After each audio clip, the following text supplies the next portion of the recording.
today about a really important relationship issue that I think is is just worthy of discussion. And I know a lot of you were asking us about this topic, so we love to talk about the things that you're interested in. So if you're talking about it, we like to talk about it. And so to begin the discussion, first of all, I want to ask you all this question.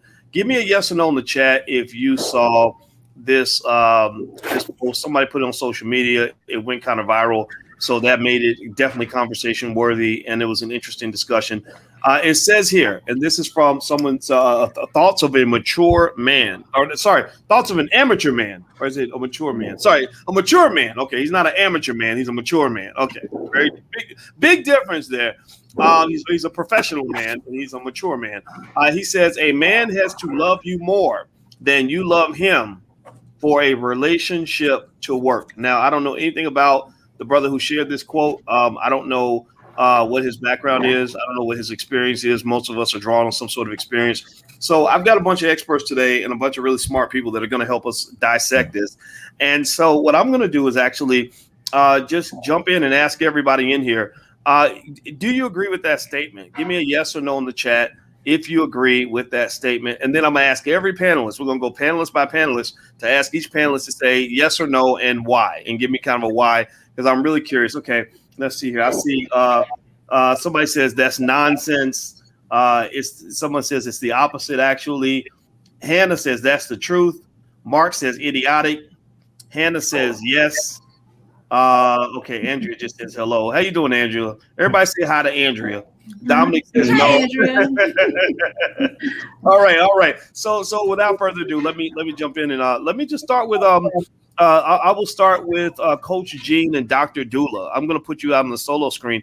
So what do you think to this question? Does he have to love you more than she loves him in order for the relationship to work? And if so, why?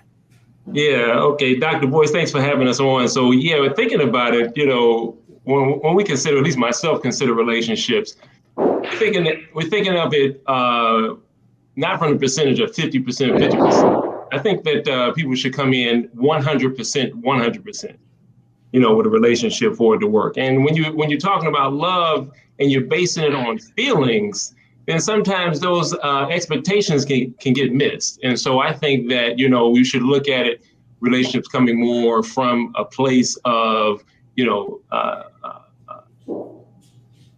accountability and agreement more than just feelings, because you can miss the expectations. Dr. Dula. And I would say, we've been together married almost 27 years, and we've known each other about 30 since college.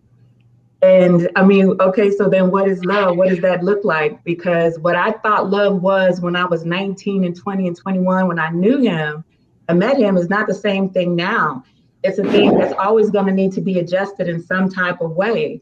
So it seems like it's kind of one-dimensional, what that love thing is. And sometimes you just don't know what would be required to show your love until you get there.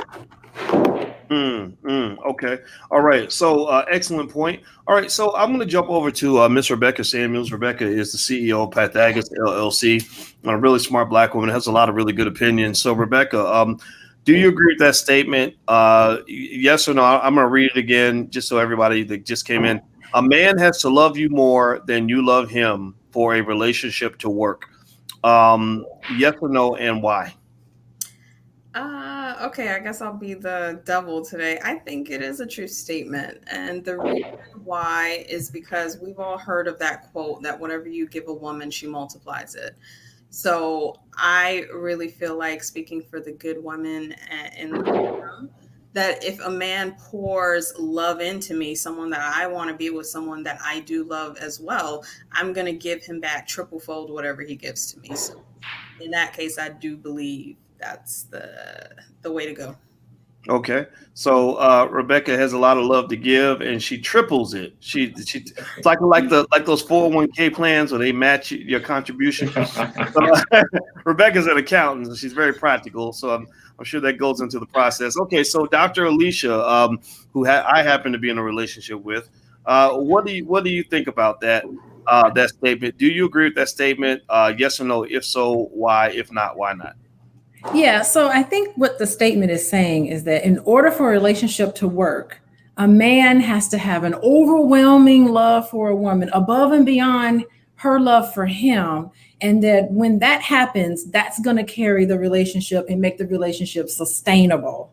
I'm not certain that that's necessarily what it takes to keep a relationship going long term. Long term, you're going to need commitment and you're going to need trust for a relationship to continue long term. Maybe at the beginning, if he like sees a woman and he falls in love with her and at first sight and he walks up to her, that kind of romantic sort of thing where a man kind of pursues the woman that he wants, that part I can understand. But in terms of sustainability, like that's what's going to carry the relationship. I feel like Mr. Mature may not be very mature in that comment, because it really is, like the gentleman said before, it does take 100% from both couples and both people, and that's what keeps it sustainable. And so commitment is when you're in it for the long haul, you're loyal to each other, you prefer to be with each other above and beyond anybody else that may come past you. And having that trust means that you have each other's back, that you're doing things with the best interest of your partner at heart. And that is what's going to be sustainable. Okay. All right. So, Miss Trey Kearney, and by the way, if anybody, Adrian dropped out again. Okay. Let me pull him back in. Okay. There we go. All right. So, if you drop out, and you're in the backstage and I don't catch you, you can wave or something. I'll see you. Okay. So, by the way, so everybody who's watching, the experts, I didn't get a chance to ask, websites and books and things like that. So for everybody in here, if you have a book or something you'd like to know about, you mentioned the book. I know Trey, I know you've got a lot of stuff out there. So Trey Kearney, I'm gonna go to you next. Do you agree with that statement? If so, why? If not, why not? No, I totally don't agree with that statement. I think a man has to love himself in order for a relationship to be sustained. We have a lot of failed relationships because men aren't healed, so they don't have the capability of loving a woman for long term. And likewise, I think women have to love themselves to maintain relationships. There's too many of us that are dependent on the other person to maintain a relationship. One whole man and one whole woman equals one healthy relationship. And for us to say that a man has to love a woman more for the relationship to work, I don't think that's a true fact. I just think it's so many men that have issues that are not addressed because men should just chuck it up and men just need to do what they need to do and they should be emotionless and all those other things. But I think a lot of men don't know how to love themselves. So how could they love a woman fully? Interesting. So, Adrian, and now when I hear Trey's comment, my thought is, when she says men need to learn how to love themselves, I'd be curious to, and I want you to answer the question for sure. And I know you got background in this, but I'm always thinking about this. How do I show that I love myself? I think I love myself. I think I know how to take care of myself. I'm a pretty happy person.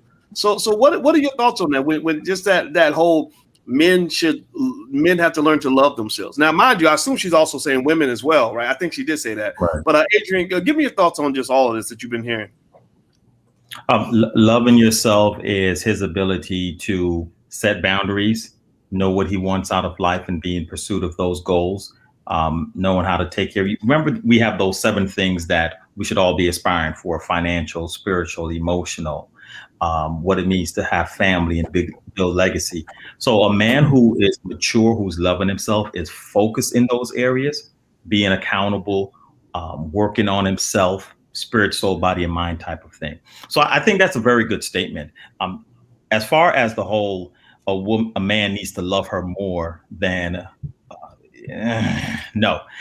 So that's a big resounding no, because I think for a couple reasons. One, it speaks more so to me to the insecurities of women and them trying to ensure themselves, right? Because in a lot of instances, women view men as insurance policies. They want to insure their life with the man. So in order for that to happen, she needs him to love him more than she loves him. And then she can buy into that. I think the long-term effects of that is we keep on undermining the emotions of men. Men want to be loved. Men want to be respected. Men want the same emotional exchange that women want. So we just have to find a better way to get to it. But I definitely don't think that's an accurate statement at all. Okay. All right. And okay. So last but certainly not least, Mr. John Harris.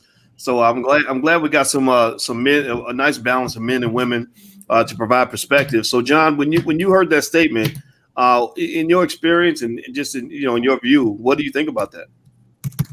Well, to be honest, I kind of threw up in my mouth a little bit.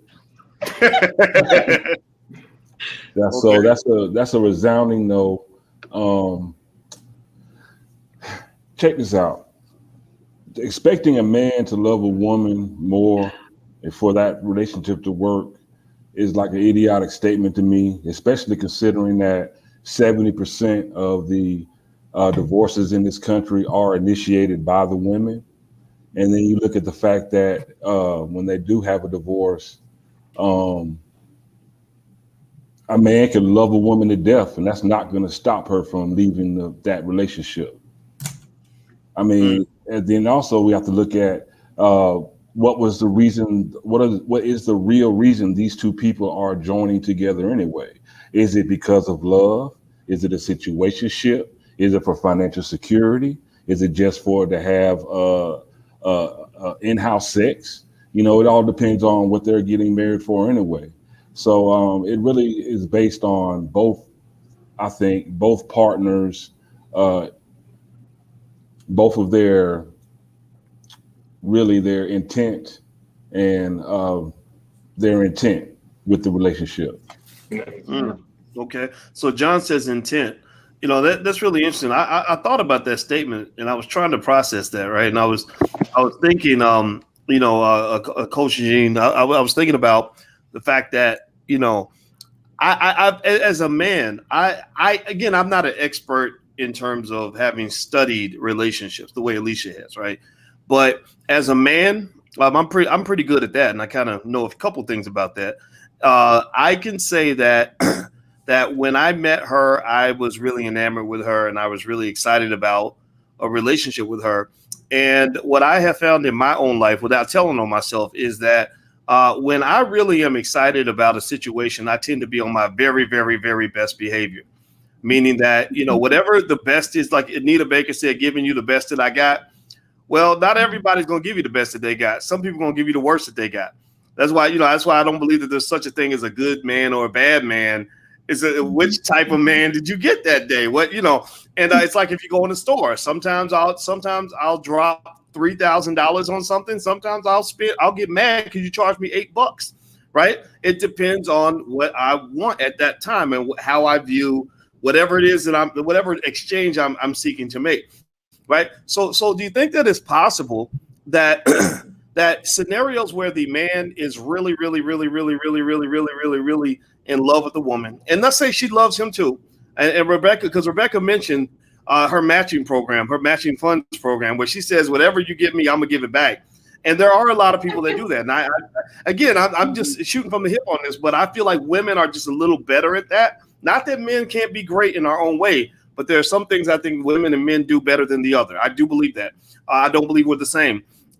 What do you think about that? When you're talking about commitment and men just kind of being on their best behavior, and you compare that to scenarios where men are not on their best behavior, do you think that there's some benefit or some sort of, let's say someone's looking for security. They're thinking, I don't want this to end, so I want to find somebody who really wants to be here. Like you're hiring somebody for a job. I really need to know that you want to be here. If you don't want to be here, then you should go. Do you think there's any sort of practical logic behind that sort of statement? Dr. Boyce, just like what Dr. Alicia was saying, just thinking when me and Andrea started, I wouldn't say I was head over heels. I grew head over heels, fell in love. But after a while, the emotion, roller coaster, will take a toll. And so at WeBuildLegacy.com, we deal with, the 4 pillars of relationship or building legacy, which is partnership, mutual respect, accountability, and I missed one, right? Yep, you said the agreement. Partnership, mutual respect, agreement, and accountability. Because with the emotion, you're doomed to find yourself, going back and forth, missing out, on expectations. Because I can only read so much, she can only read so much. But at the end of the day, what did we agree upon? And to me, if he could keep what he said he agreed to me to do, I'll feel like that's love.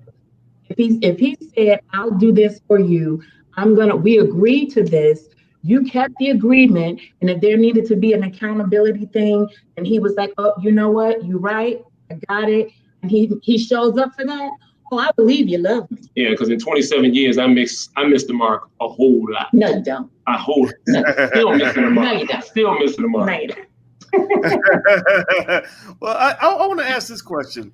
I'm gonna leave this wide open, and if I don't get your chance to make your comment, just do like this or something. That way I don't miss anybody. But you know, and I like what Coach Jean was mentioning. You know, that being honest about missing the mark. Like we all miss the mark sometimes. But a lot of times, you know, it seems to me that there are so many scenarios where I will see examples where we're talking about what's wrong with men, but I don't always hear a lot of women say, you know, I miss the mark a lot, or I do a lot of things wrong. But a lot of times, because it's like, especially when you talk about that thing like infidelity, I'm sorry, I'm just gonna say, men are usually the ones who are caught in that category as opposed to women. Not that women don't do it though. We know women do it. Right, because because women are there when men are having sex. Women are usually there, so we know what's going on. But they compare it to like dogs and cats. You know, they say that the cat covers the shit up a little bit better. Right? So I'd be curious to know what y'all think about that in terms of just kind of really thinking about that. When you're trying to make relationships work, and why do I think I keep hearing more often that men are the ones saying, yeah, I messed up. Yeah, I'm not so good. And you don't hear that as much on the female side. I don't really see as much accountability being pushed on that end, but maybe I'm wrong. Tell me where I'm wrong, please. Mm-hmm. Anybody? I want to address two things. I want to go back. I'm going to address this, but I want to go back to the commitment thing. I think part of the challenge that we have in relationships when we talk about women wanting the man to love her more and this whole thing of commitment is it's a part of our socialization process. Women are socialized into wanting to see marriage as, as a goal for them to achieve. It's a part of their rites of passage. And it is for men as well. But I think women hold on to that a lot more because they're socialized from very young to want. I mean, I have a 9-year-old daughter. She's already talking about getting married. Where did you get that from? Okay. Make it make sense. And so young girls move into that. I think we have all of the Disney movies and the things that contribute to that, right? But I think the problem where women lose their footing is women tend to believe that because they are more interested in the commitment of a relationship, that they are prepared for the relationship. They're just more committed to the idea of commitment, but it doesn't mean that they have the other skill sets that sustains a relationship. And I think men get a bad rep because men are less committal in those early stages, right? Later on, eventually a man says, hey, I want to settle down. I want to have a relationship. I want to be committed. But women tend to reach that space, it appears, sooner. So they call men immature because they're not there yet. Men are just simply more honest about where they are in their process than women are. And a lot of that might be biological because women tend to want to have their children earlier. Their clock is ticking, but men mature. Their maturation process is on a different timeline, not less mature or more mature, just simply on a different timeline than women. And I think that's where men and women miss, and we get the flack for it. But women are just more committed to commitment a lot sooner than we are. Wow. Trey, I can see your body language. Like you have something to say to that. Go ahead, Trey. I just want to say, he said men are more honest. No, if men were more honest, we wouldn't get into a lot of situations that we get into because men tend to think that women can't handle the truth. So a lot of men stay in relationships way too long. And I'm not saying that the women, I've learned to get off the roller coaster ride. When you show me who you are, I'm out. But I'm 51 years old. It took me a long time to get there to see and say, oh, this is not where it's going. It's not in the forecast. So if it's not in the forecast, I bounce. I heard what you said. But so many men don't do that. So many men leave women in limbo, and they will go smoke her out to not treat her nice anymore, or start not listening to her, or start not paying attention until she just can't take anymore. I just think, and this is just my opinion, if more men were honest to say that, I just can't do this with you. Like, I thought we was cool. I thought I liked you. Now I don't. I mean, the truth hurts, but women can heal from the truth. And men have this, sometimes, maybe it's ego. You could tell me, I don't know all the men on the panel, of I don't want to be the bad guy. You're going to be the bad guy either way, whether you tell me the truth and say, I don't like you no more, Trey. I ain't feeling you like that. Or if you stick around and string me along and damage me for the next man. But I don't think men are open and honest. I think that they sugarcoat and smoke screen, and then they feel there's some level of honesty when a woman walks out because she just can't take anymore. Yeah, Wow. but I think what you're talking about is during the process of the relationship. But when we go back to that meme of a man needs to love more, in that beginning stages, the question becomes, what's driving that motivation to push for these relationships, right? And I think that's where you get the two different motivations and different definitions around that word commitment. Right. I'm gonna ask y'all a question. I'm gonna throw again. I'm just gonna throw out a bunch of statements. Some of them might be stupid, but I don't care. Jesus is telling me to say these things, so I'm going to do it. I believe that women grow up wanting marriage more than men. I do not believe that men, when I sit with my boys and we're talking about what we want and what we dream about and fantasize about, we're not opening up bride and groom magazines, talk about how wonderful our wedding day is going to be. I used to be really confused when I would see women that would go to weddings and like they would cry or get horny or whatever reaction. It didn't make sense. I was like, weddings are boring. Weddings, what? So here's my logic. Again, I'm just being straight logical on this. Probably too logical. I always felt that if you're trying to get somebody to do something that you want to do, but they don't necessarily want to do it as much as you do. They may like you, but may not want to do it as much as you. Like, let's say sex. Let's flip it to sex, right? Women and men both love sex, but y'all know that there's a difference in terms of like a man. If you look good, some men will take you right. We can go to the hotel in 10 minutes, right? Like that's just a lot. That's just what you see, right? Not to say women can't do it too. I'm not saying that. I'm saying though that I see it more on one side than the other in my experience. So I was always raised to believe this: if you want a woman to sleep with you, then you have to go above and beyond. She's not like I wouldn't sit around saying, well, why if she wants me to bring her flowers? Well, no, she should be bringing me flowers. No, I shouldn't be taking her to dinner. She should take me to dinner because she's going to enjoy the sex too. Like men don't say stupid stuff like that because then you'll never get none, right? But you flip it, right? So you go ahead. You got your finger up. Go ahead, please, Rebecca. No, that's the new age men. They actually do say that now. Why am I going to do all of this stuff? You're getting pleasure out of sex just like I am. Literally just had this discussion. They do. Ooh. Times have changed. Okay, all right, to bring me into the 21st century. But I will say that I was raised to believe that if you wanted something from someone or wanted to persuade them in some way, you had to do a little bit more. But I don't hear that with marriage. I kind of hear everyone sort of talk about the 50-50 thing. And I'll just tell you the truth. I didn't grow up wanting to be married, so if I didn't feel like it was really going to make my life better, I wasn't going to do it. It wasn't like I was sitting there saying, oh gosh, I'm 30 years old. I got to get married soon. My clock is ticking. I never had that conversation with myself. So do you think that maybe there is kind of this thing to say, going back to that point, that maybe it's better he loves you a little bit more than you love him, that maybe the guy who really is into you, like super into you, is going to be that guy who's like, okay, I'm willing to do this with you because I just think it's so great to be with you. Like why? Tell me why that's a crazy statement, please. Okay, can I jump in for a second? Yes, I mean, I know you said this is what men say when they're around each other. And I'm just going to tell you what men say when they're in my office and there's nobody else around. Men do want to be admired. They want to be appreciated. They really want to be in a relationship where they feel supported. They want to make themselves vulnerable to a woman. They really do want to have that deep connection and they want to have that relationship, but they're scared. They're scared that they don't trust themselves, that they're going to get their heart broken, that they're going to get all their money taken away, that they're going to be humiliated. And so fear is what holds a lot of men back. But, I've had men cry in my office because of what a woman has done, or for the fact that they want to even tell their partner that they're sorry for something that they did. And all this ego and all this other stuff holds them back. So a lot of men are conditioned when they're around other men to just say what they think other men want to hear. But men want love and commitment just as much as women do.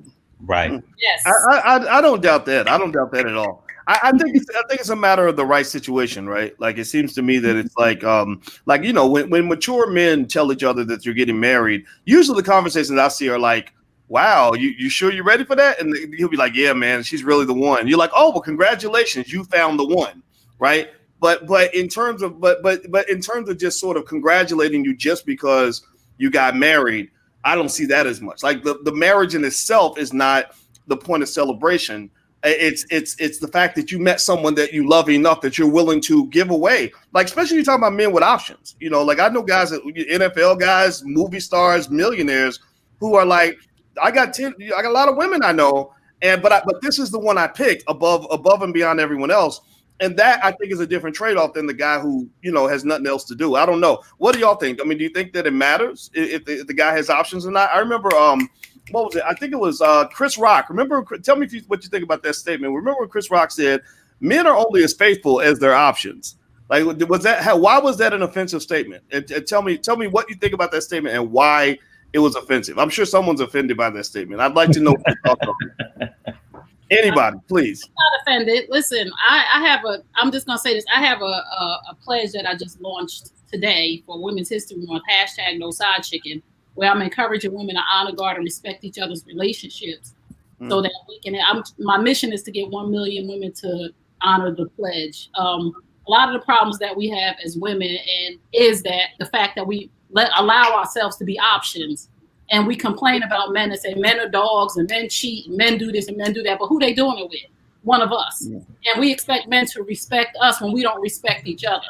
We're never going to get the respect that we deserve or the respect that we earn if we don't show up for each other to say, I'm not going to sleep with somebody else's man. So why would a man respect any woman, or why would they not try to have other options if we continue to be options? Men go from one woman have a kid to a side chick have another kid, to another chick have another kid. So it's 3 women who are single mothers based on the fact that we were willing to sleep with each other's men, but then we complaining about the men when we are enabling them to do these things. If we said, no, I'm not sleeping with you, you got a girl, what? I know so many women these are the women I talk to. I talk to women, the wife and the side chick, who knew a man was committed and still talk to him. I said, that says nothing. Well, he's the one that's committed. I said, what does that say about you, that you would make yourself second? So we have to look at that statement as men are as committed as the options they have. Why wouldn't? If we all can have our cake and eat it too, I mean, why wouldn't we? Women I did it.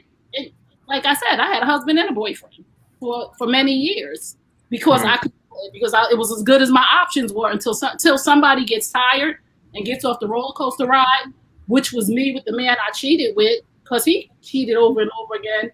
So I had to make a decision to get off the roller coaster ride because I wasn't going to be an option. So we have to stop as women being the options to men. And then the infidelity problem we'll probably never see it go away in our lifetime. But if we follow the rule to honor, guard, and respect each other's relationships as women, we wouldn't have this problem. Okay, so no side chicken. All right. Well, I like chicken, but not side chicken. No. All right. So I see John has his finger up. So since I haven't heard from you in a while, John, I'll let you go in, and then Coach Gene and his wonderful wife. You two are next. Go ahead, John. Well, I have a couple things to say very quickly. One is I think people are only as faithful as their options. Because if you look at today's the way today's set up with the OnlyFans culture and the hot girl summer and things like that, these women are acting just as reckless as men are purported to act. Yeah. And now, this is what I'm going to tell you just for a moment of transparency. I've been wanting to get married since I was the age of 6. Oh. Wow. And that's because I was taught that being a man and manhood is about being able to care for your family and build on your legacy. So it's like, that's what I have been preparing myself for. So it's kind of hard to use blanket statements to say men this or women that, when I think it's just a people thing. It's not a man or woman thing. It's a people thing. And the way we interact with each other has definitely changed in recent history. Okay. All right. Excellent points. Okay. So Um, Now, Coach Jean and is it Dr. Dula? Yes. Okay, Dr. Dula and Coach Jean, please. Can I start? Okay, so I was really enjoying what Dr. Leisha said, and then John just spoke about when he wanted, he said, I've been wanting to get married since whenever. We only have sons. We have 26, 24, 18. 19. How old they are? I don't know. 19. Something, right. And the oldest, used to 7 years old. 7 years old, wrote a song on his own about his wedding song. I'm gonna sing this to my wife. Like Dr. Leisha said, we have our sons, these grown men. We have watched them. They would call or they would come home. One of them just was like, Mom, can I just come home to recenter? And all of these things are about what girls, young women have done. Ma, I know she's lying. This person just said this. Devastated.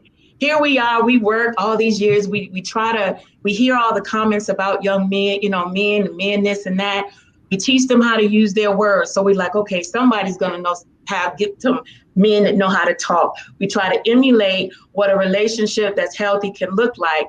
And that does not keep them from going out there and being hurt, just like a girl would be hurt, a young woman would be hurt.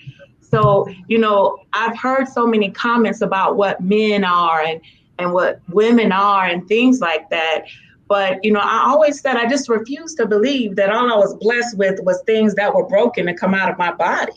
That just is not how it is. We are all conditioned. We are conditioned to do things. So I just, we are human, If I could real quickly, Dr. Boyce, relationships is a skill set, and ultimately we all bring in baggage to the relationship, every one of us. And so it's just a good thing for us to continue to have accountability outside the relationship to come in to assist us with knowing how to connect the dots, and how to draw the same picture at the same time. What is our perspective and perception about how we're going to engage in this relationship, in the end. So, it's just, sometimes, we don't think that we need, relationship education, and it is a skill set, and we need to learn again how we're going to do this together. So. Yeah, well, I know that everyone in here has some skill and some background in that area, and I agree with you 100%. And let me show you all something real quick. This when Trey was speaking about her movement, No Side Chicken, which makes me hungry now. I want some KFC or something. I saw this. I thought about this article in Vox. Now this chart that's on the screen is a chart that shows I believe the marriage gap growing between white women and black women. And one of the things that they mentioned in here, and I'm gonna read some of this to you all, and I'd love to get the experts on the panel to address this and give us some insights into this. Basically, they said that the gap in marriage, in the percentage of black women married and the percentage of white women married has grown dramatically. They said in 2006, 67% of white women between ages 25 and 54 were married, while only 34% of black women were married, a gap of 33 percentage points. And as Figure 1 shows, the one I just showed you, the racial marriage gap has been increasing. It was 17% in 1980. The differences in family structure between black and white households have been an ongoing concern for policymakers. In his famous report, Moynihan, 1965, saw a clear link between family structure and growing social problems such as poverty and crime among the black population. So one of the things that I want to sort of bring up on that, when you talk about, side chicken, is that it makes you wonder. I remember hearing T.I.'s wife, Tiny, she used the term piece of man. And she said, I'd rather have a piece of a good man than to have no man at all or to have a bad man all to myself. Now, obviously, that doesn't fit, traditional norms of what relationships supposed to look like, right? We understand what monogamy is and all that. But if there's not a one-to-one connection between the number of marriage-eligible black women and the number of marriage-eligible black men, what's the solution? Is it to tell black women to date, guys who are not black? I don't know. I'd be curious to know. Anybody got any thoughts on that? Yeah, I think that there is enough black men. I mean, that's just what they're trying to tell us. I think that there are a lot of good black men, but they would rather focus on us believing that there are not enough black men so that we would think that we would have to share a man. We don't have to share anything. I believe that, and I'm a spiritual person. I love the Lord. I believe God created enough of everything. I'm an abundant liver. I don't think that there's no shortage of good black men. I just think that we have to, first of all, we have to let down our guard as black women because we've been hurt by the very people who are supposed to protect us. Let's go back to the fact that we've been hurt by our dads. Like a lot of black women have been raised in single parent homes who have not had a black man in their life. So we have our guard up because we feel like the very man that was supposed to protect and provide for us from the beginning did not. So how do I trust some dude that I really don't know if my own father didn't stick around? My father, my biological father, wasn't in my life. He's alive and I know him, and I'm not mad at him. He's not mad at me. We have conversations when I see him, but I had abandonment issues that I didn't even know I had until I started to do the work on myself to say, why would I think that me behaving this way is okay? Why would I think that these behaviors that I have is okay? So I had to go back and do the work for myself, but nobody's going to tell me that there's not enough good black men out here. You just want to shine a light on stuff that you want us to see, that you want the world to think about black men. There are some, I have amazing, and on this panel right here, I have amazing black men around me. It's your perspective of what you see and what you're willing to take in. So we have to really change the narrative, and we have to shift our perspective and look at those men that are around us. Maybe they're not the football player. Maybe they're not the basketball player. Maybe they're not the millionaire, but there are black men who are productive, who make decent salaries, who are good men. But if you want Birkin bags because you're looking at Cardi B and red bottoms, that's your problem. There's hardworking janitors, there's hardworking men who are working at McDonald's, who are managers, who are working their way up to be the owner of McDonald's. It's the perspective that you take. And I'm not saying that we have to necessarily date a man by his potential, but you have to be able to see past certain things. And if you want Birkin bags and red bottoms, then maybe you should buy them yourself, because there are some. That's not the narrative out here. But let's go hear what it looks like. Adrian's got something he wants to add to that. Go ahead, Adrian. Not. It's just, unfortunately, that's not the narrative. You know, there's so much conversation about what a man is supposed to bring to the table. I think the intersectionality of the conflict we have in our society is based on this whole construct of provide and protect. I think what Black people are doing is they're trying to play or participate in a system that was never constructed for them to participate, because we've never had the economic means, right? So bingo. This idea of a man is supposed to provide and protect is seen as a one-size-fit-all system that does not work for our community, because the capital is not there. So until men who uphold this notion, but predominantly women who I hear so much of them talking about wanting a man to be able to do these type of things in terms of provision, can begin to come into a more realistic space about what these standards should be, then we're going to continue to have this disruption and people not making the connection that we need. Like 65% of households, like 65% of households have a 2-household income, right? So women are working, right? And then we have an entire feminist movement, women's suffrage movement that has pushed for rights and women to be in the workplace, to be in spaces that they have historically not been in. But then they also want to hold men's feet to the fire to be in a space of provision. So women want to take both sides of that coin. They want the upward mobility of the 21st century, but they want to hold the man fast to the traditional constructs of the 1950s. So that makes for a very disturbed paradigm when it talks about men and women trying to get with each other. It's just not going to be effective. So I think until we have that conversation and settle that part of the issue, we're going to continue to have very distant expectations, which leads to a lower marriage rate. But like John said though, you can't say women, because you can't put me in that bucket. Like John said, you can't put women and men in different buckets. It's people. So we have this perspective as women where we'll say, well, all men. And then, I mean, I definitely think we know it's not all right. I mean, but respectively, John. But it's a broad enough, it's a large enough segment of the population that it has a statistical impact, right? And I think that we can say, if we focus on those women who don't have morals and values, and those women who want Birkin bags and red bottoms, and those women who don't want an honest man that goes to work every day and takes care of the kids and helps change. If we focus on that perspective, or if we focus on all men cheat, then that's what the media is going to continue to shove down our throat.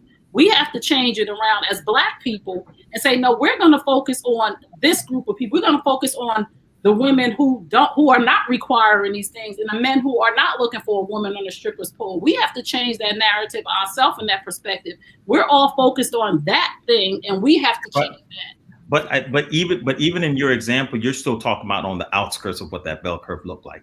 Even I'm saying in the middle of our average of 38,000 to 55,000 salary earning, the vast majority of what middle Americans look like in terms of middle class to upper middle class, you still have a very strong social construct about gender roles that works against the Black community, because they're trying to ensure this provision and protection according to this Eurocentric capitalistic construct, which you need money to participate in. So if historically the money's not there for the Black community, the way that it allows us to fully participate, then we have to move different because our money is different. Okay, Dr. Dula, I see your fingers up. Yeah, and then I want to ask you, Dula.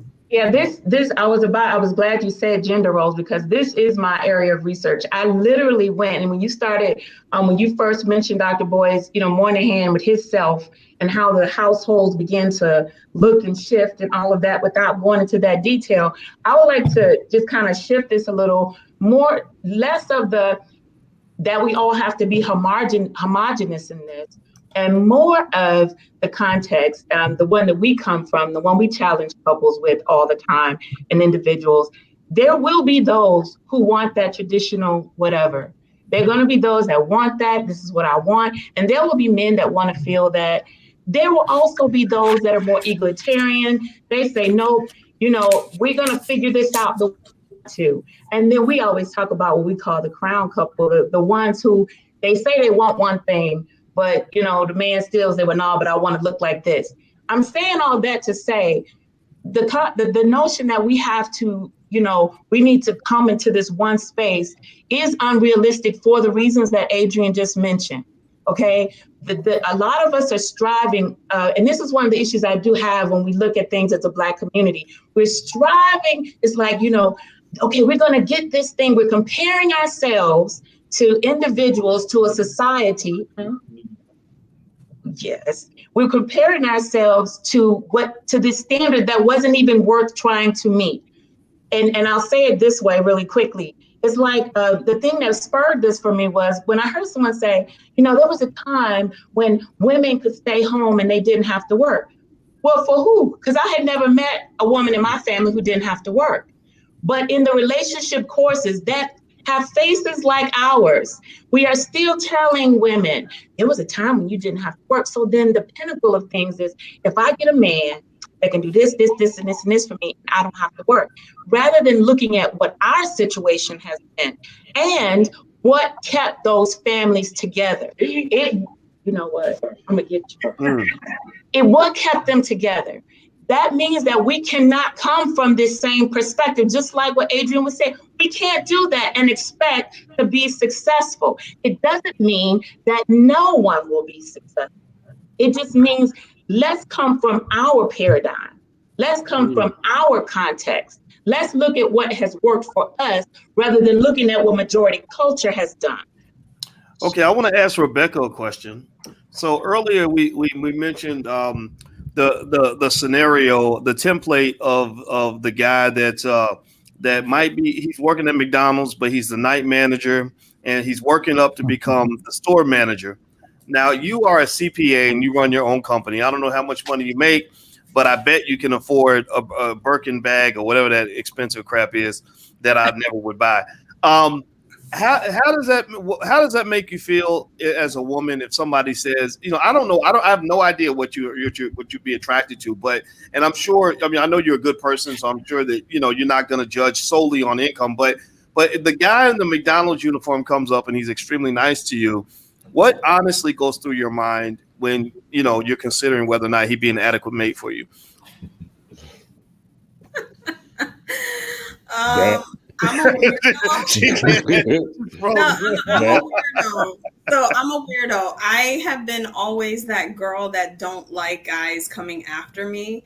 And that is something I've had to change, because in the course of dating over the years, the feedback I've gotten about myself was that I'm too aggressive. If I see a guy that I like, I'm the type of girl that'll put my number in his hand.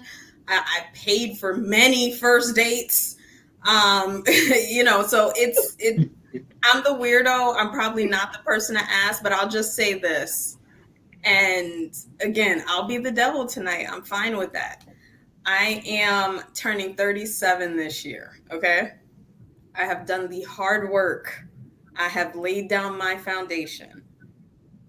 At this point in my life, any man that is interested would have to be at that same point. And it's just because I'm very ambitious. When I take off, I take off. So I don't want, I've had the issues before in past relationships where I'm making more money than the guy, so he feels inadequate. I've had just all those type of experiences that make me say, like, what do you want me to do? Am I supposed to be the woman that's depending on you? Or am I okay to be independent? And it's not even waving the banner or telling you how educated I am and all this other stuff. It's just, this is me and I'm sharing myself. So I don't want someone that's like, damn, she really put together. I don't think I could compete with this. I'm not trying to compete with anybody. I'm just looking for somebody that is at that more or less same level that we can join forces together. If someone's still in his mother's basement playing PlayStation and he's, working part-time at McDonald's, I'm just not at that stage anymore in my life. And I would appreciate if men in general, no one specifically, would stop telling me that I need to give people a chance because I don't know if I'm missing my blessing. It's like, what the fuck is that? Sorry, excuse my French. Well, I kind of think it's a matter of being honest. I mean, we talk about honesty, right? Like, I think a person should be honest with themselves about what you really want. Don't let people tell you what you're supposed to want, because I don't think that works. Like I know I wanted Alicia, right? I know exactly what I like, the beauty, the brains, the booty, whatever it is I like. You ain't got no right to judge none of that. Right? And because the thing is, if you get to where you're lying to yourself about what you want, then you're going to be sitting there next to somebody you're not even attracted to. You're going to be like, dang, my uncle told me she was a good catch, but maybe he should be laying next to this lady. Like, that's a terrible feeling when you make choices based on what other people tell you to do. I think you need to just be honest and say, look, if you want to get a man that can get you a bag, then that's cool. I mean, just make sure you know what that trade-off is. And also, here's my thought too. I don't think it's so much just about the money. Like from my research, I'm finding like figuring out what women want, I found has been very complex, very difficult, right? It takes time. I had to read books about it. And I don't believe it's just the money. I think that it seems to me that the money is a reflection of other things, like your initiative and your go-gettedness and his intelligence and ambition and all these other things that even if the money wasn't there, those things in themselves would be attractive. I don't know. What does anybody have something to say about any of that? I'm just babbling. I don't want to babble too much. Please. Yeah, I'll jump in. I mean, it makes sense not thinking about what other people want for you, and even just looking at that statistic, I've seen many women stay in relationships, Black women stay in relationships that are very disrespectful, very toxic, very harmful to them because they thought, oh, I'm not going to ever find a man. I'm not going to get a man. There's a shortage of Black men out here, so I better hold on to this one that I have, thinking that there is no abundance. So there's an abundance, and you can be true to yourself and know yourself and love yourself enough to be able to say no to somebody and to find that mate that does it for you, somebody you have similar values with, someone that you think that you can gel with and build with. Yeah, definitely. I agree, Boyce. Not listening to what other people say is important. Yeah. Well, everybody who just came in, we're having a great conversation about relationships. And we started off by asking one question, but these are smart people and I don't want to put anybody in the box. But that fundamental question was, does a man have to love a woman more than she loves him in order for the relationship to work? I think we can agree that the answer is probably no, right? Like you can have that 50-50 or even something different from 50-50 in the other direction and still make it work. It seems like because there's so many other variables that come into play. That's what I'm guessing based on hearing everyone here. Would you agree with that? But it's also a power play, right? Because remember, if you've ever heard the statement before that whoever loves less holds more power in the relationship. Mm-hmm. Yep. So if someone is saying, well, I need him to love me more for me to be comfortable in it, she's in effect saying, I want to be the more powerful entity in the relationship. What? Okay. Yeah, that's a good point he just made, and you see that. And I've read on that too that there are power dynamics in a relationship, and the power dynamic can actually flip. In fact, I remember reading, John. I saw your hand go up. I'm gonna call you next. I actually read that the person who dumps the other person first has an easier time walking away from the relationship. So literally, you can have somebody you want to break up with, but if they break up with you first, you'll start to want them back because they walked away from you because you're feeling these abandonment issues. I know Alicia knows all about that. So John, what's on your mind, brother? Okay, well, first of all, how do you quantify love? How do you say if one person loves another person more or not? That's the one thing. And another thing we have to look at the state of the Black community. It's hard to date and relate. Look, it's been a decline of the Black family since the New Deal. The whole middle class is shrinking dramatically. You had mass incarceration. Black wealth is approaching zero by 2050. I seen an infographic on Fox News that said the Black median household is like $17,100 and the white median household is like $171,000. So if we're talking about dating and relating when it comes to our people in this country, we have a lot of things stacked up against us anyway to be trying to base our relationship framework around their ideology. So we just need to be real with ourselves and find you somebody you like and you love, but make sure you like them too. And y'all do what you have to do, whatever works for you to make that relationship work. I said it starts with self-love. Like people are staying in relationships far too long when you can't ever repair the relationship anymore. You're walking out hating each other and having to heal from stuff that's not necessarily necessary to heal from. I just think when you love yourself, when you do work on yourself, and I just believe in our community, we just have been taught that, and I know we're talking about men and women, but women have been taught that we have to suffer through a relationship. Like Emily off of Love and Hip Hop with Fabulous. She got the prize now. Like she walking around and he finally flaunting her on social media. But look what you had to go through to get to that. Like you stayed with that. Like we talked about Future and Ciara last week. Thank God Ciara got off the crazy train before he drove her crazy. Emily, he knocked your teeth out. He's been with other women. And now you feel like you want a prize. Why do you think he's a prize after he abused you that way? So we have to love ourselves. Two people in a relationship really have to love themselves enough to know that if this, I have to get out of here. And I said it before, a toxic relationship, if you're in a toxic relationship, you're toxic too. So every time I was in a toxic relationship, I knew I was toxic. So at this age now, when I see toxicity or when I see something that's just not right, I'm okay with that. Like, and so many of us are not, because like whoever said, I'd rather have a piece of a bad man than no man at all.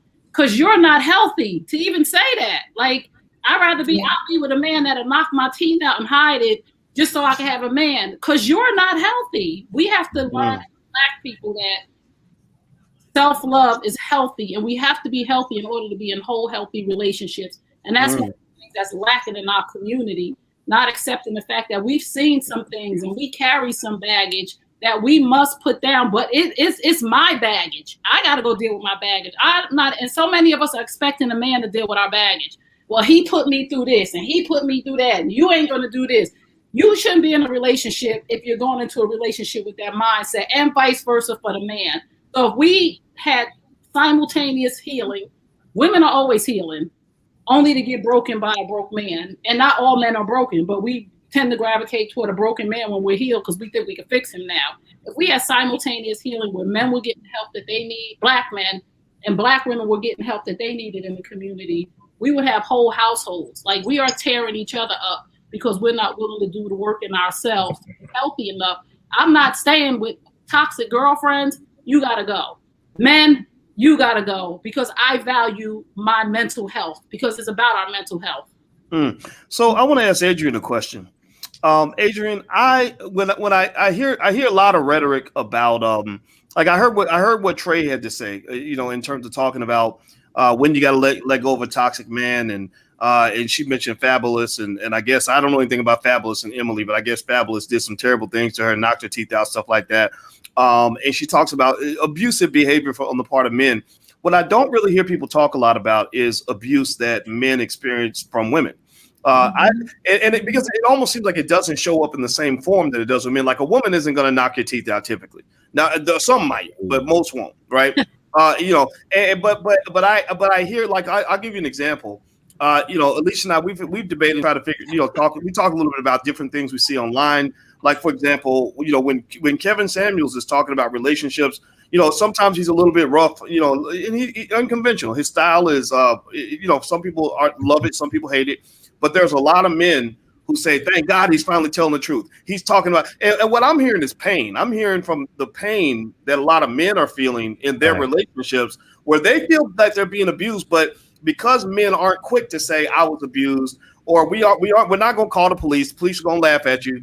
It's hard. We're not as good at sort of expressing that, right? Like, we don't get to carry like a flag saying I'm a survivor of abuse, because that's not what we do. But what forms of abuse do you see that men are experiencing in their relationships that isn't really being talked about enough, if anything at all? Yeah, so that's a very good question, because typically, statistically, women are actually more domestically violent than men. But what happens is how we view it. We have to look at the data and then begin to piece it apart, and you understand it better. Most of the times, by the time we hear about a man being violent or domestically violent, it has reached a point of extreme violence, right? So extreme violence becomes a punch, a throw, even all the way to death, right? And as unfortunate as that is, but a lot of times women are committing acts of domestic violence. Remember, domestic violence begins at the space of an unwanted touch.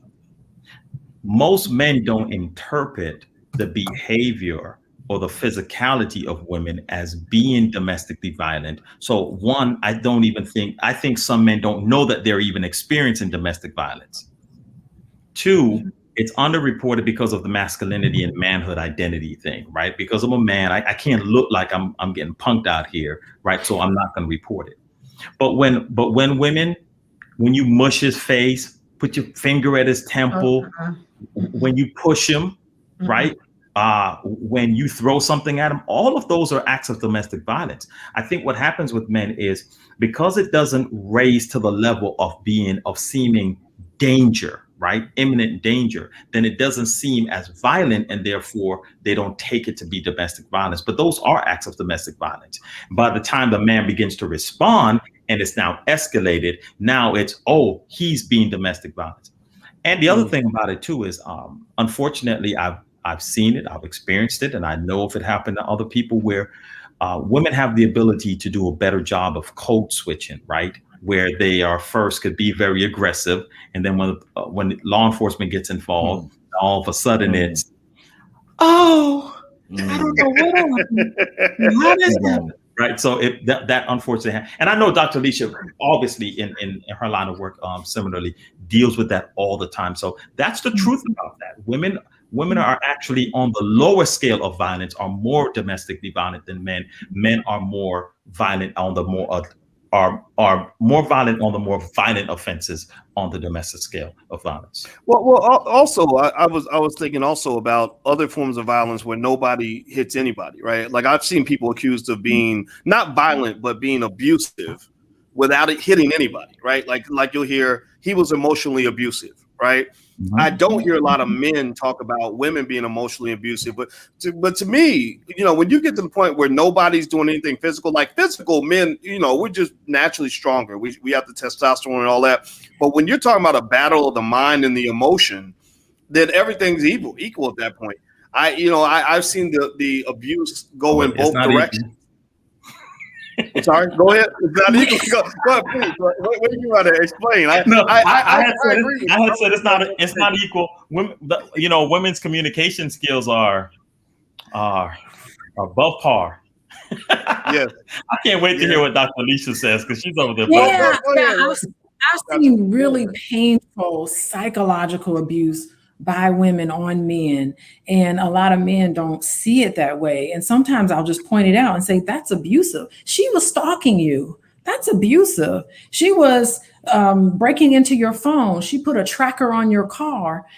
She's requiring you to check in with her every hour on the hour. She's calling you names. She's yelling at you. She's driving by your house in the middle of the night. That's abusive. And he's like, what? No, I have to tell him, like, right. You can't even go to sleep at night because you don't know if this lady is going to come through the door. I have pointed that out to say this is very poor boundaries. This doesn't work. This is extremely toxic. You can call the police. This is illegal. It's just as bad. Stalking by women has been a huge issue, and I see it a lot in my practice, much more. And very rarely do I see a man being physically abusive to a woman. Maybe I know it's pretty common, but I haven't seen that as much as I've seen psychological abuse. I've seen that tremendously by women on men. Yes. Okay, John, go ahead. Especially you have a lot of women nowadays, they'll deny the father the ability to see their child. They'll call the police on them for no reason, knowing that these police are definitely going to have a more aggressive take towards this black man because they've just shown to do this repeatedly over and over. I've seen so many women, especially I play football, so I'm in a locker room with 100 guys. And I'm looking at it. So I have the window. I'm looking into the window of 199 other guys. And I'm seeing women pour sugar in their car tanks, flatten their tires, bust out their windows, come by their house, do physical damage to their homes, throwing their clothes all out in the street, destroying property, so many different ways that men, a lot of men just eat it. And a lot of times we just eat it and move on. And it's not, and that's got to change, and that's definitely has to change. But I do want to make just two more quick points. One, people, men and women, I don't care what color you are, in between relationships, detox. Take your time to detox. Some people, they jump from relationship to relationship to relationship, and they carry out. They're in relationship number 4, and they got five relationships worth of baggage that they're bringing into this relationship. You gotta take time to detox, and that's the part of loving yourself. Take the time to process what went through, get that person out of your system, take accountability for your part in that relationship, heal yourself, and then once you feel like you're ready to go on to a relationship, do that. Second point I want to make is there are 7 billion people in this world. And people are looking for their forever one. That's a lot of no's, ain't it? Wow. So anytime you get into a relationship, just know there's a risk. Both sides are taking risks. There's no other side. Men are not taking more of a risk than women, and women aren't taking more of a risk than men unless they're just making a bad decision. And that will change the degree of risk. However, when it comes to a relationship, like I said, you're looking for your forever one, and there are 7 billion people on this planet. That's a lot of no's. All right. Well, I love it. Everybody, we were speaking tonight about relationships and and who needs to love who the most in order for it to work. Now, I started with a simple question. Everybody's been talking about it, but y'all know here, this is for intelligent Black people. So we like to elevate. And I want everybody in here that's listening to walk away a better person, the ability to treat other people better, treat yourself better through time. And one of the things I took away from this conversation is I'm learning, like everybody else is that importance of doing the work. One of the things about relationships I truly believe is that it's not one of those things where you want to be a do-it-yourself kind of person.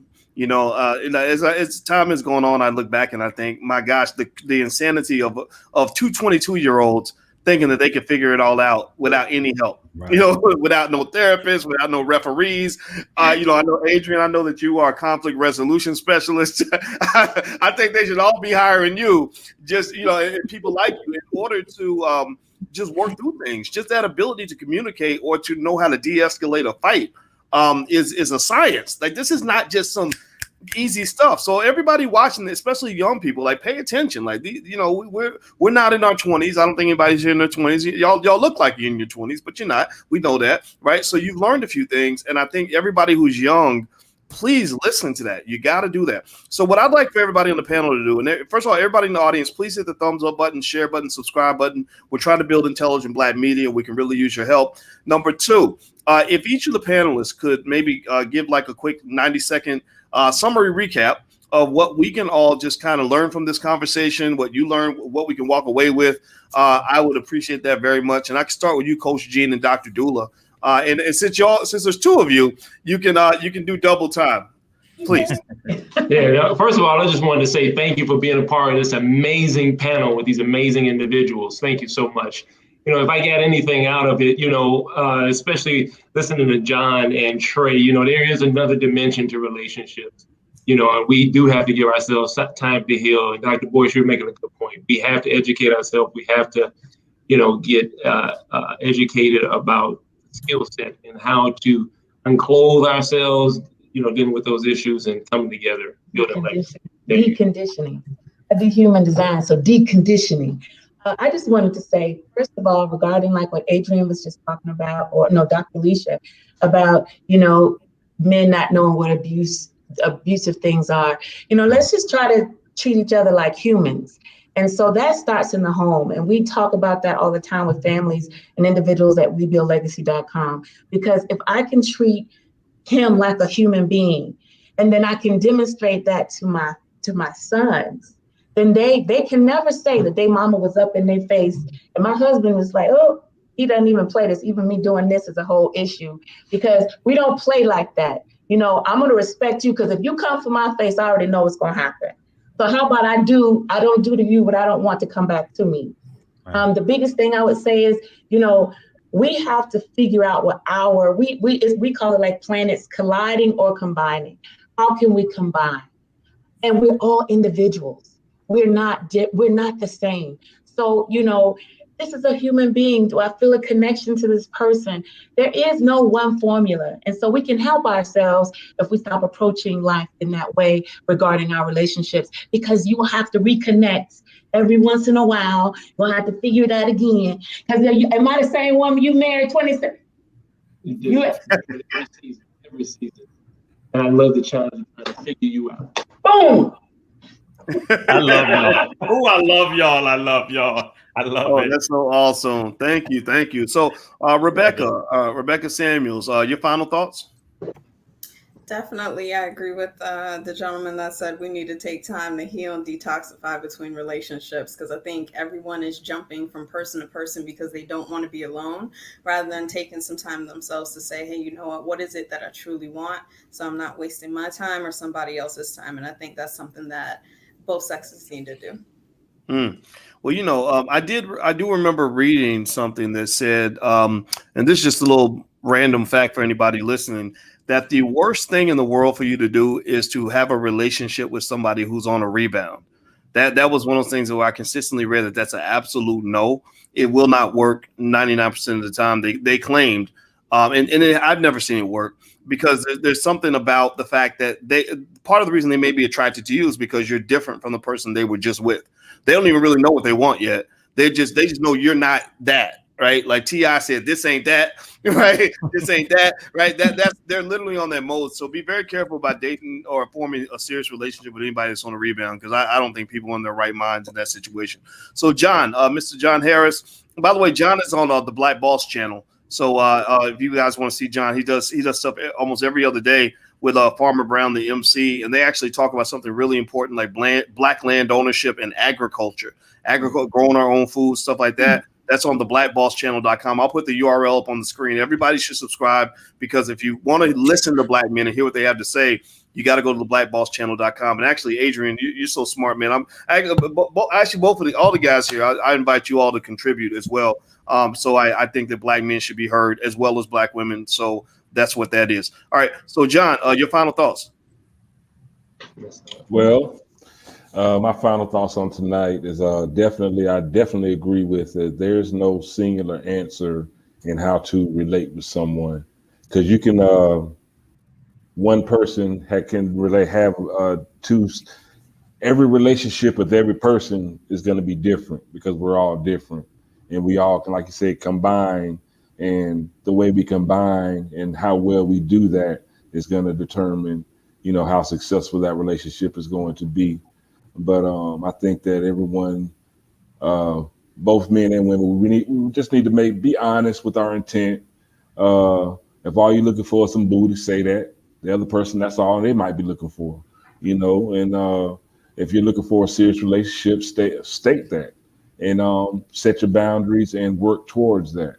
Other than that, like I said, any relationship, it is a gamble, and it's all about how you play it. All right. It's all a gamble. It's about how you play it, and be honest with your intentions. Okay. I like that. Okay. Ms. Trey Kearney, your final thoughts. My final thought is take care of you. Be whole, be healed. Make sure you're accountable for what part of when relationships break down, it's a two-person problem. And so many times we're pointing the finger and blaming the other person instead of being accountable for our part in the breakdown in the relationship. We can never, ever make somebody be with us that does not want to be with us. But I always do self-reflection. And the one thing that I've learned is to get off the crazy roller coaster ride when you see the things. Like, we stayed for so long. We all have the right to get off the ride. You stay as long as you stay, so you can't blame another person. And like John said, if you are hurting, you should not be dating. You should be healing. You should be taking time to love yourself. If you don't want to be alone by yourself, why would anybody else? Okay. All right. So, Dr. Alicia, ma'am, your final thoughts? A final thought I have is that I like the piece about self-love. I'm glad we talked about that today. Every relationship we have can really be viewed as a reflection of the relationship that we have with ourselves. And that sets the tone for the right relationship. It rests heavily upon us. So if anything, you got to love yourself. All right. Love yourself. Self-love. Okay. All right. Adrian Carter, what are your final thoughts, brother?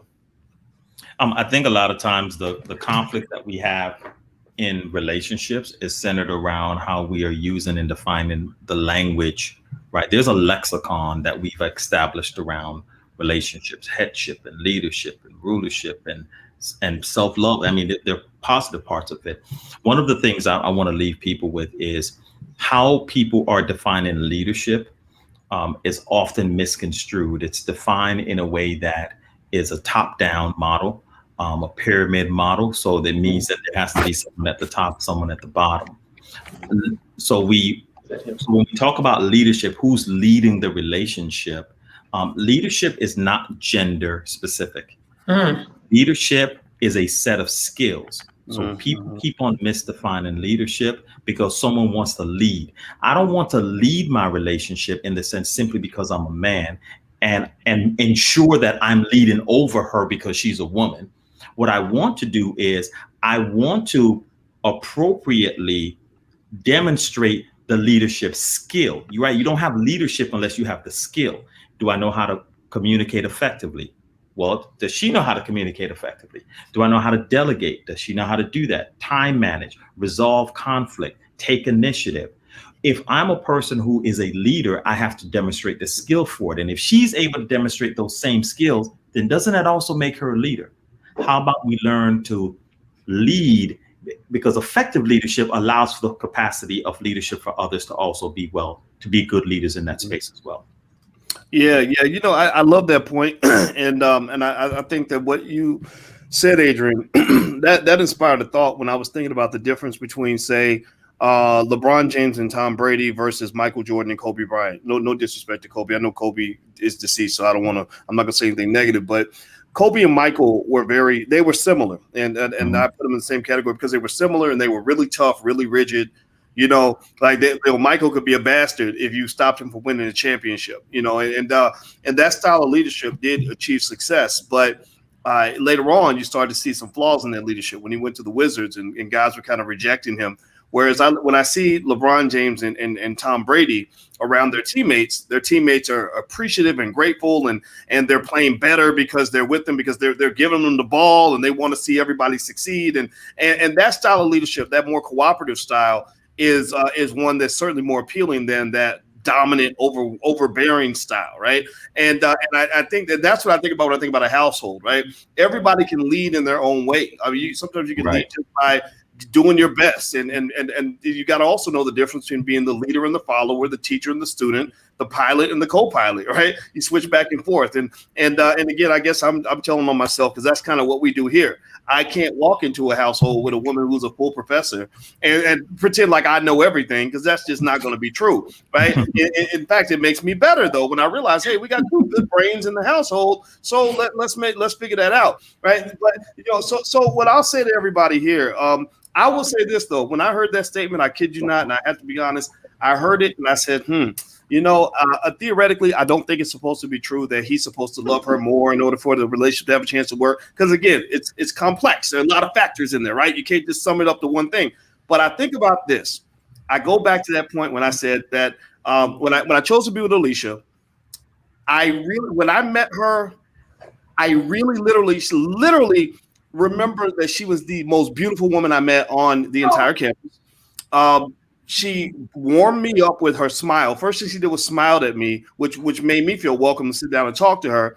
And then on top of that, she's smart and all these other great things, right? And the thing was that, you know, when people ask me, they would say, well, you know, because I had people come up and say, because they saw when I proposed to her, and it was kind of, you know, we filmed it and put it online because we believe in Black love, and I just believe that we got to honor Black women. Like, we have to proudly, loudly love Black women. I'm a believer in that. And so that's why I shared. It was a little awkward though, because you're like, gosh, how are people going to take this? But I was like, I don't care, whatever, let's just do it. But when people would come and ask me and they'd say, so what made you want to pick her and settle down and want to be with her? And it was like, because I just adore the shit out of this woman. I felt like, okay, this is my chance. I'm not gonna mess up. I'm gonna give everything I got. Like, that was my mindset. And so when people say, well, how could I find something like that? I'd say, you know, maybe there's that guy that might be in your friend zone who loves the shit out of you, who worships the ground you walk on. And are you ignoring him in exchange for some other guy who's a little flashier, who doesn't like you that much? I just really think, I'm a big believer for anybody that's looking to settle down, like you're looking for the one and all sorts. Find that person who really adores the hell out of you. Like I think that should be one of the most dominant factors in a relationship, because I know for sure I wouldn't want to be doing all this if I didn't think she adored the hell out of me. You know, because my first thought was, okay, I know how much I adore her, but maybe I put her on a pedestal. Maybe she's going to be a bitch when I get up close. Maybe she's just like a really mean person. You know, I was really thinking this, and she adored the hell out of me. I said, okay, boom, jackpot, we did it. This worked. Let's do it. Let's move forward. Right. So I think those dynamics have to be in play, because if you don't, you run into what I call this the Halle Berry problem. Right. Halle Berry, gorgeous woman, dated all these alpha men who were super sexy, you know, Dave Justice and what was that other guy who had the sex addiction, the singer? You know, thank you. Yeah, like okay, you know, my thought was like, okay, if she's really looking to settle down and have something that lasts forever, why not find that guy, maybe that neurosurgeon that nobody knows about, who thinks Halle Berry's the most gorgeous woman in the world? Maybe that would be a better choice for her if you're really trying to get somebody that's going to really put their best foot forward. Again, but then again, that's my simple-minded thinking. I'm an idiot. What do I know? So I'm gonna just be quiet. So thank you all. I want to say thank you to all the panelists, and I'm gonna bring everybody back like individually because all of you are so smart. And I did a lot of talking. I apologize for that. And I want to say thank you so much to the audience for joining us. I truly appreciate your time. If everybody could, before you go, please hit the thumbs up button, share button, subscribe button if you have not done that yet. Also, we're going to do this again. We're going to have lots of panels on relationships and all these other topics. And so you'll see everybody here in the future. So thank you all very, very much. Have a good day. And thank you again to the panelists. I appreciate you very, very much. All right. Bye-bye.